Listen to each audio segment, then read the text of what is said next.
Today I will be showing you how to replace the palm rest on a Dell 3110 2-in-1. The tools required for this repair will be the hand screwdriver with the PZ00 head, metal spudger, different sets of tweezers, and the grounding bracelet, all found within the toolkit. To start, you want to flip the unit over, remove the bottom screws, and then remove the bottom cover.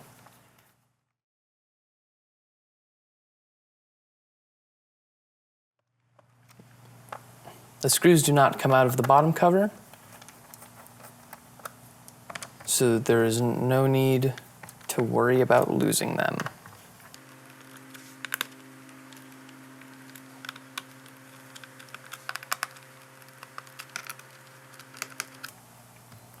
Once the bottom cover is fully unscrewed, you'll then take your metal spudger into the top right and twist.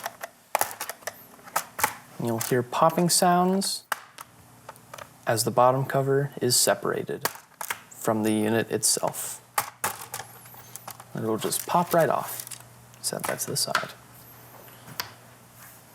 Now we will unplug the battery by finding the battery port and pulling the cable out straight. Make sure to always pull out straight as to not damage the battery cable or the battery port itself. We'll then begin with unscrewing the motherboard.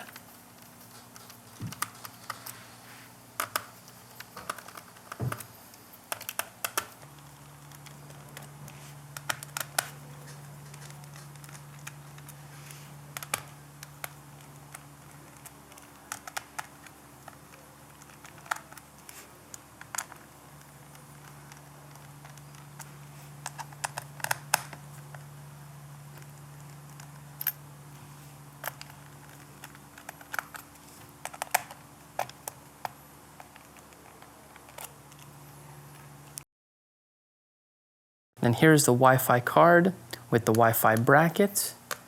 You'll unscrew this and remove the bracket to keep with the screw itself.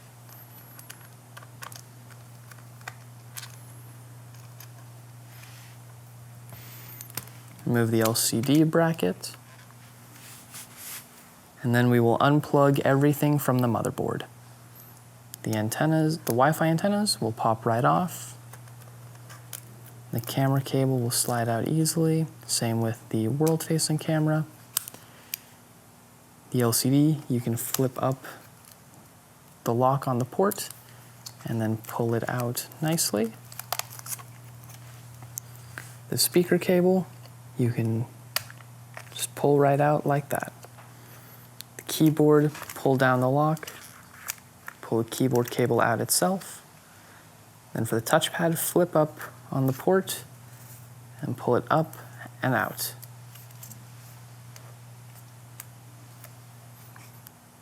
And then the motherboard will pop right out. The battery is kept in by 3 screws, one here, here, and here. We will quickly remove all 3.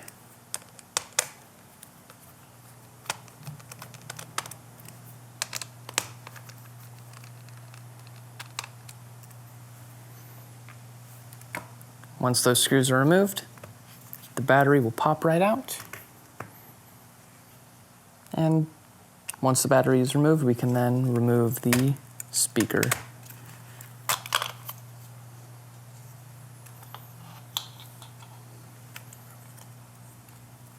Up here at the hinges, you'll see they are attached by 3 screws each.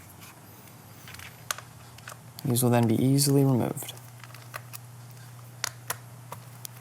You'll want to keep these separate from the previous screws,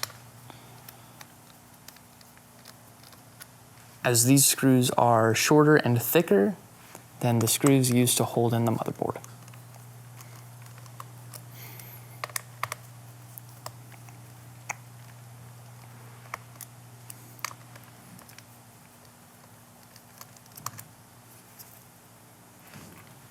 Then you can flip up the palm rest, up and out, like so.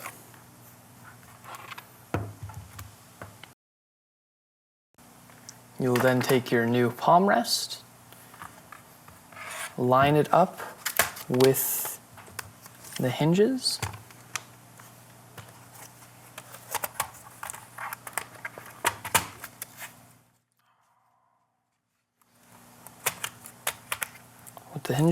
line it up with the hinges, as it is very hard to see here. Okay. Flip the top down.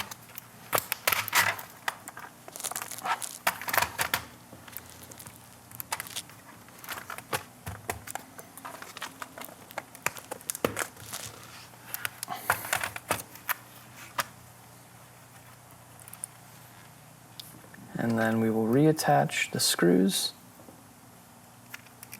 for the hinges.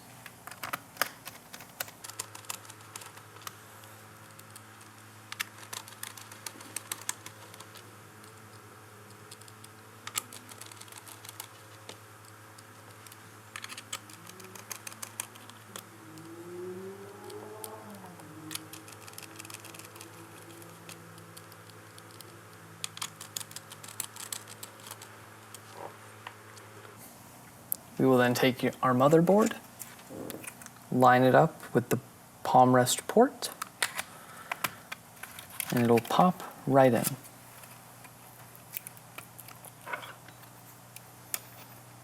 Make sure not to have any of the cables covered by the motherboard itself. We can then take our speakers, press them into place, and run the cable through the bottom here.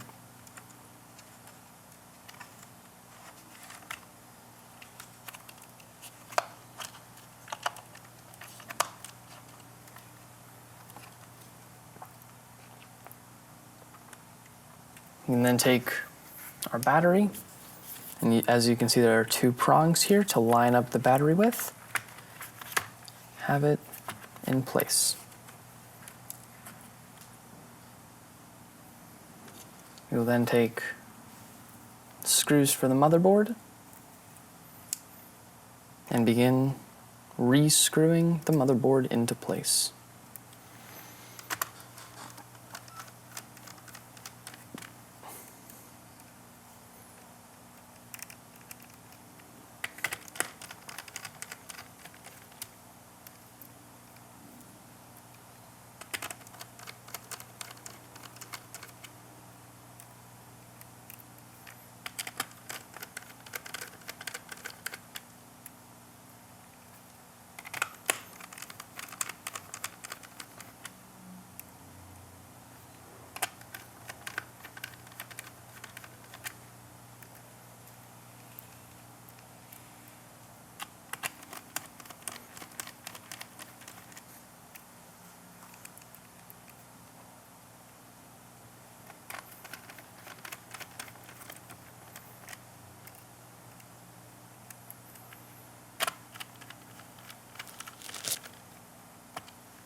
We will then begin plugging back in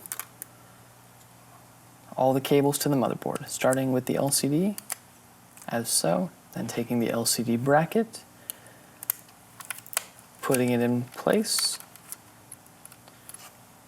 and then screwing that back in.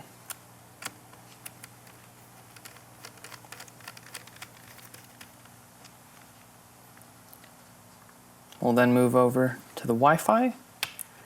We'll take the antenna cables, line them up with the Wi-Fi card,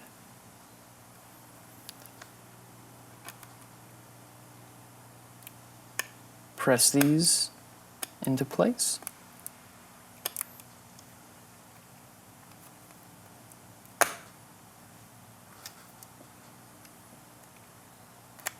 we'll press these into place.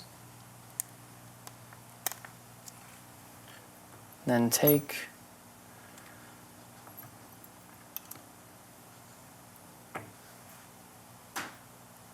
the Wi-Fi bracket place it as so, and screw it in to ensure the Wi-Fi antennas are still attached. We will then smoothly plug in the camera cable, the world-facing camera,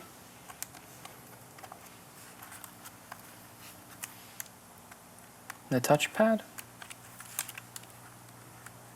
keyboard, speakers, and battery. Then take the screws for the battery and secure it in place.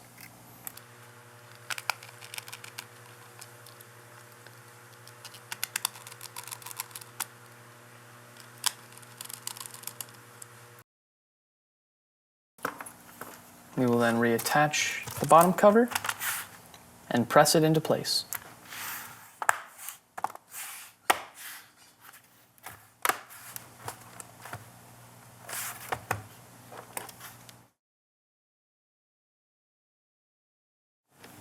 Now we will begin screwing the bottom cover back into the unit.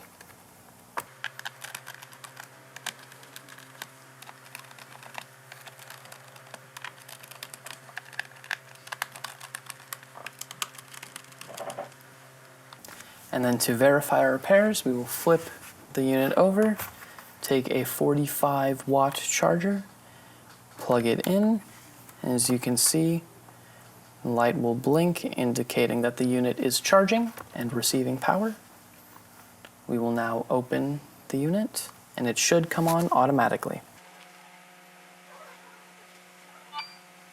As you can see, the unit is detecting Wi-Fi. The touch screen is functioning. Here on the bottom right, you can see that the battery percentage and time until full is detected. And by pressing Control, Search, Escape, we can bring up the Diagnostic menu to then run an internal keyboard test, which indicates each key's functionality by highlighting it once pressed.